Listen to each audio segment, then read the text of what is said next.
The silence in the emergency room at Grady Memorial Hospital in Atlanta, Georgia, was violently shattered. The automatic doors whooshed open, and a hulking man, his button-down shirt spattered with dried blood, stormed in carrying a semi-conscious woman in his arms. The staff's eyes immediately locked onto the disturbing sight. It wasn't the first time someone had arrived like this, but there was something about this scene that sent a chill straight down their spines. "I need some help!" the man yelled, his voice raw and thick with forced panic, his body trembling with sweat. "My wife fell down the stairs." The woman in his arms, Zola Amari Jenkins, had a fractured look on her face. Her natural hair was matted, her lips were split, and her arms hung limply, marked by dark, deep bruises, some fresh, some clearly healing. What caught the attention of the triage nurse, a veteran named Ms. Davis, was the way Zola avoided looking at anyone. It was as if the weight of the world was resting on her shoulders, as if asking for help might actually kill her. Zola was 29 years old, and if anyone looked closely enough, they could read the history written across her body. It was a story of silenced agony, of invisible wounds that never showed up on an X-ray.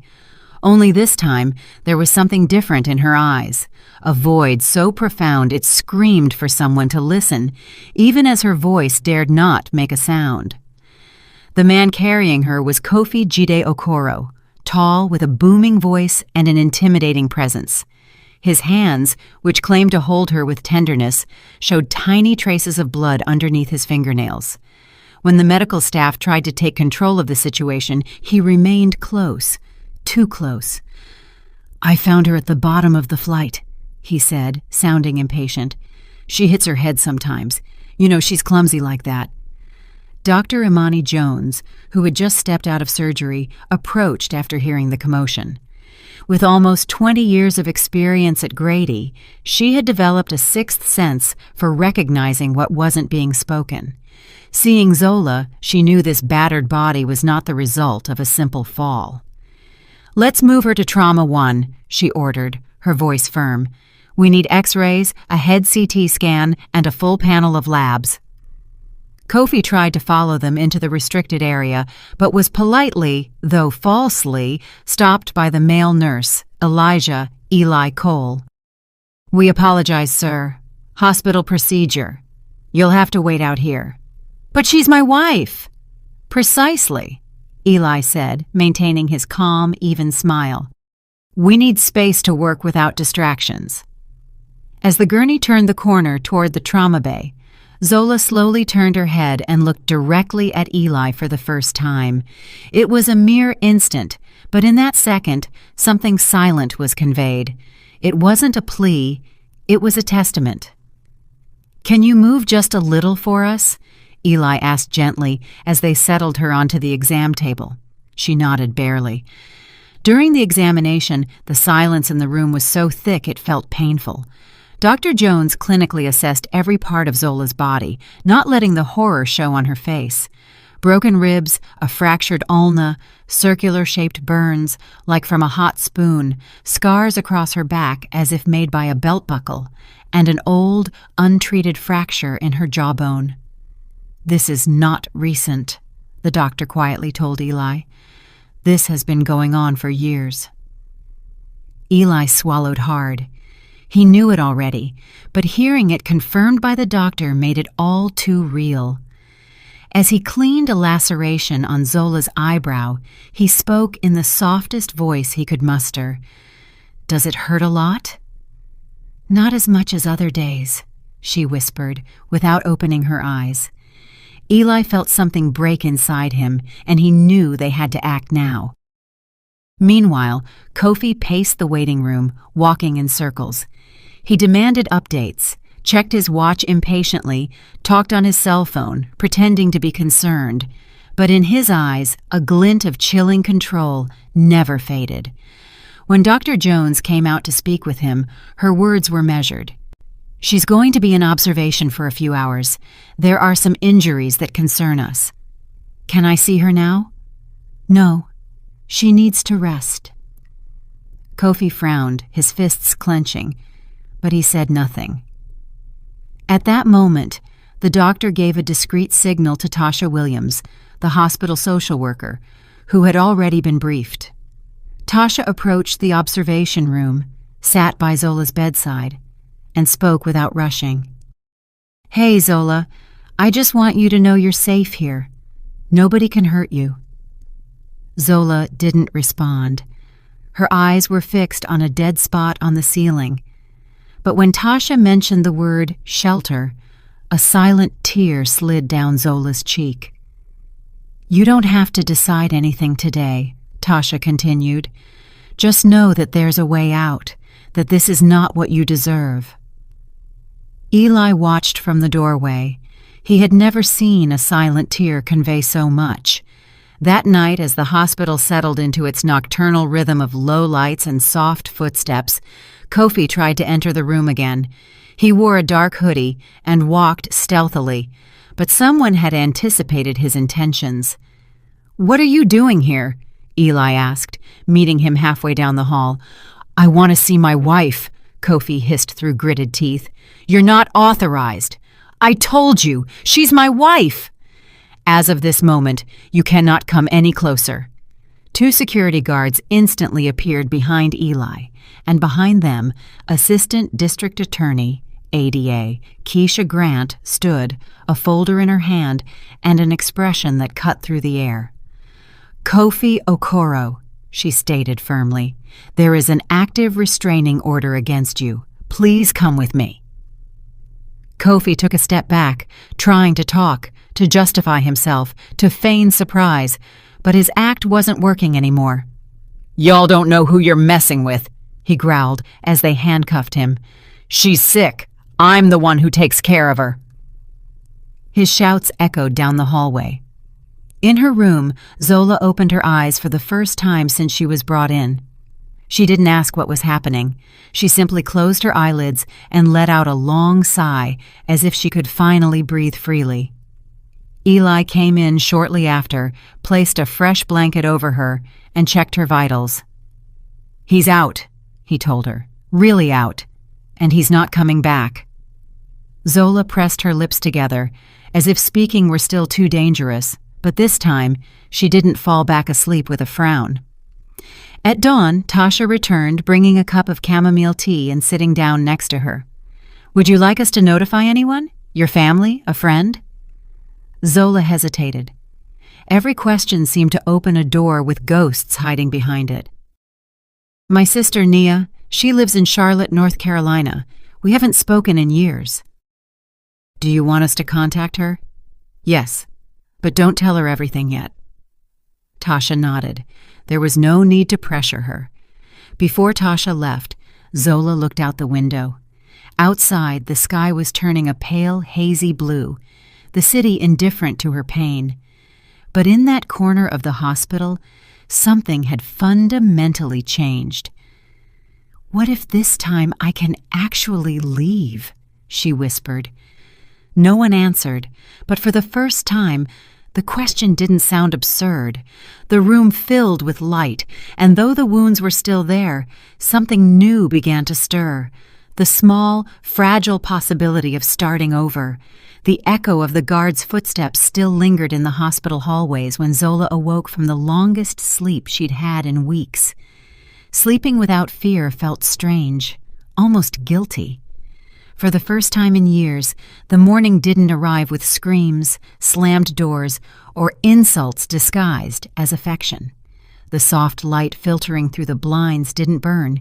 It caressed. The silence wasn't a threat. It was comfort. Eli entered with a breakfast tray, moving quietly. Zola looked at him and offered a faint smile, one of those that doesn't come from happiness, but from recognition. He approached calmly, as if knowing that any sudden movement could unleash a storm inside her. "Did you get some rest?" he asked, not expecting an enthusiastic reply. "I think so, though I'm not sure if it was sleep or passing out," Zola said, her voice raspy. "The important thing is that you're here, and he's not." She looked down, as if that he still occupied a corner of the room. Eli didn't press. He left the tray and walked out. Minutes later, Tasha Williams appeared in the doorway. Her presence carried an energy that didn't impose itself, but couldn't be ignored. She sat at the foot of the bed without notebooks or files, just her and her willingness to listen. "Can I stay a while?" Zola nodded. Tasha waited a moment, then spoke. "Whenever you're ready, I'm here." Zola swallowed. The air in her throat felt like a mouthful of crushed glass. Her eyes searched for something on the ceiling, as if the words would be easier to find up there. Then she spoke. "The first hits were an accident, or so he said. He shoved me when we were arguing over a bill. He apologized all night. He cried. He bought me a new phone. He told me he did it because he loved me, that he was protecting me, that I wouldn't know how to live without him. I believed him." Tasha didn't interrupt her once. Then he started checking my texts, telling me who I could talk to. He deleted my social media. When my best friend tried to visit, he yelled at her that I wasn't interested. I cut everyone off, my mother, my sister, myself. And once I had nobody left, he beat me like I was his punching bag. Tears streamed down unbidden. They weren't tears of sadness. They were of pent-up outrage. "I used to think I deserved it," she blurted out, as if confessing a crime. Tasha moved closer and gently took her hand. "What do you think now?" Zola took a deep breath, as if learning how to do it for the first time. "I think if I stay, I won't live." In another part of the hospital, ADA Keisha Grant reviewed the documents, her brow furrowed. Her desk was covered with copies of X-rays, photographs of injuries, medical testimonies, and police reports. The evidence was solid, but she knew the real challenge would be facing Kofi, a man with connections, emotional manipulation skills, and enough ego to believe he was untouchable. "He might get bail," she muttered, marking key pieces of evidence with a red pen. "If he gets back out on the street, he won't give her another chance." She requested Zola's psychiatric assessment, the social worker's protection report, and the doctor's statements. She drafted a formal petition to the judge for preventative detention, citing flight risk and danger to the victim. Zola's name appeared in bold on every report. Keisha knew she couldn't fail. That same day, a visitor arrived at the hospital, Nia Jenkins, Zola's sister. She had driven from Charlotte, North Carolina, her heart lodged in her throat. The last time she'd talked to Zola was 2 years ago, when her sister abruptly cut off all contact. She never understood why, until now.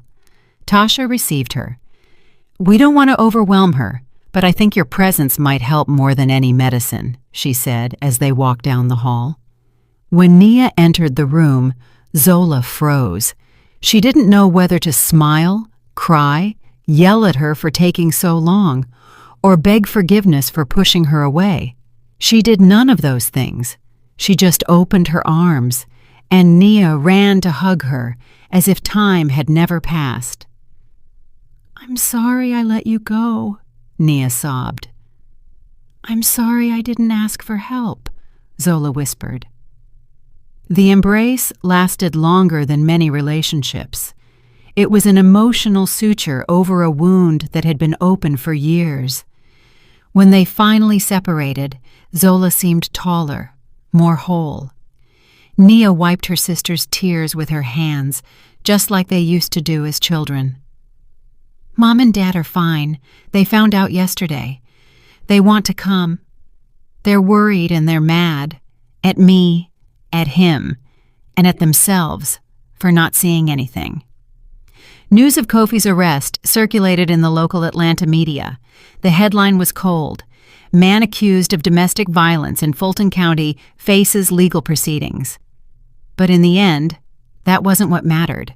What mattered was that Zola was no longer alone. 2 days later, Zola was discharged. She left in a wheelchair, escorted by 2 police officers, Tasha and her sister. Outside, an unmarked vehicle awaited her. It belonged to the shelter, a place with reinforced windows, security cameras, and a team of women who knew exactly how to heal the invisible. There, she met Aaliyah. Aaliyah was 16, slender, quiet, with a sharp gaze. She had been at the shelter for 6 months after escaping her stepfather, a man who didn't just hit her. Aaliyah's silence was different from Zola's. It wasn't fear. It was contained fury. One night, as they were having dinner, Zola saw Aaliyah standing apart, looking out the window. Zola approached without intending to speak, but Aaliyah spoke first. "You thought it was your fault, too?" Zola looked at her in silence, then nodded. "Sometimes I still do." "Me too," Aaliyah said, "but not anymore." The two shared that moment without saying more. Zola felt something move inside her, something akin to hope. In the following weeks, the tension rose. Kofi, from jail, managed to smuggle out 2 threatening letters. The first read, "You're misbehaving, but I still love you." The second was worse. "Don't think being locked up stops me. I know where you are. You're not as protected as you think." This raised an alarm at the shelter. Someone was leaking information. It could be a guard, a disloyal worker, or a contact within the system itself. Keisha Grant requested an internal investigation. Meanwhile, the shelter reinforced its protocols. Zola had to change rooms, routines, and habits. The fear returned, but this time it was accompanied by something new. Rage. "I'm not scared of him anymore," she told Tasha. "Now all I have is courage." Tasha proposed something. Formally declare everything before a judge. Every detail, every blow, every word. Zola hesitated. Reliving it hurt. But she also understood it was the only way to truly bury Kofi outside of her life, and not just in a cell. Days later, she walked into the courtroom. She wore a white blouse and a borrowed blazer. She walked with her head held high. Keisha was at her side. The judge, serious, read her name. Zola took a breath and began to speak. She described how he forced her to use makeup to hide the bruises, how he turned off her phone so she couldn't call her mother, how he forced her to quit her job to take care of her, how he locked her up for 3 days once because she went out without telling him. Every word was a brick in a tower of pain that had been hidden for far too long. When she finished, the judge nodded gravely. The room fell silent. Outside, Zola cried as if something was finally leaving her body. Tasha hugged her.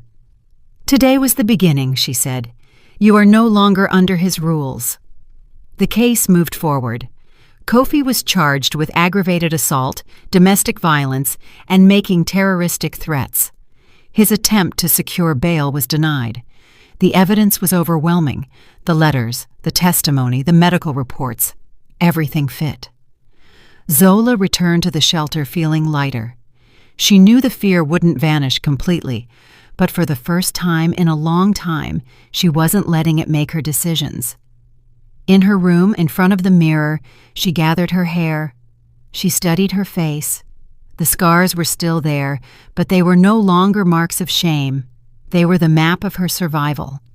That night, while the others slept, Aaliyah approached her with a folded piece of paper. "I wrote you something," she said without looking up, "because if you could do it, I can too." It was a short poem, painful and beautiful. Zola read it, then hugged her without a word, and in that moment, she knew. Scars are not meant to be hidden. They become flags. 2 days later, the Fulton County Courthouse was packed. The murmuring of the public was a barely contained buzz, like a swarm of expectations floating above the wooden benches.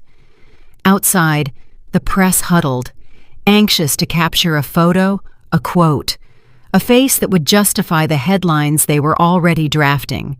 Domestic violence trial shakes Atlanta. Zola Amari Jenkins was behind an oak door, her hands cold and her heart pounding like a war drum. She was 29 years old, and though that number said little, her body had lived a lifetime of blows, silences, and accumulated fear. In front of the mirror, she had rehearsed what she would say, but she knew the words wouldn't come out the same way on the stand. Beside her, Tasha held her hand. Her sister, Nia, adjusted her hair, just like when they were girls. Behind them, a group of women from the shelter, including Aaliyah, offered their presence as a shield. They weren't there out of protocol. They were there out of love. Judge Martha Valencia presided over the court, a woman with a severe face and eyes that didn't blink without reason. She wasn't known for compassion, but she was known for fairness, and that was enough. To one side of the stand, Kofi Okoro waited, his handcuffs concealed under the table, wearing a practiced smile that didn't reach his eyes. He had lost weight, and the suit he wore was wrinkled, yet his gaze was still that of a man who believed he had lost nothing, as if the world still owed him something. When the clerk called Zola's name, the courtroom fell silent. She walked slowly toward the stand. She didn't tremble with fear. She trembled with memory. Each step made her more conscious of where she was and everything she had left behind to get there. "Full name," the judge said. "Zola Amari Jenkins. Age 29. You may begin your statement." Zola took a breath. She looked straight ahead. She didn't look at him, never at him. "For 6 years, I lived with the man sitting right there. The first few months were normal. At least I thought so. He told me he loved me, that he protected me. He isolated me from my friends, from my family, from myself. The first time he hit me, he cried and begged for forgiveness.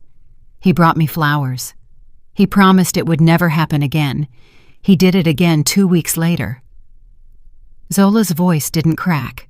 It held a steadiness she didn't recognize in herself. "I wasn't an immediate victim. I became one little by little. I stayed when he yelled at me. I stayed when he locked me inside. I stayed when he cracked my rib. I thought it was my fault. I thought I provoked him.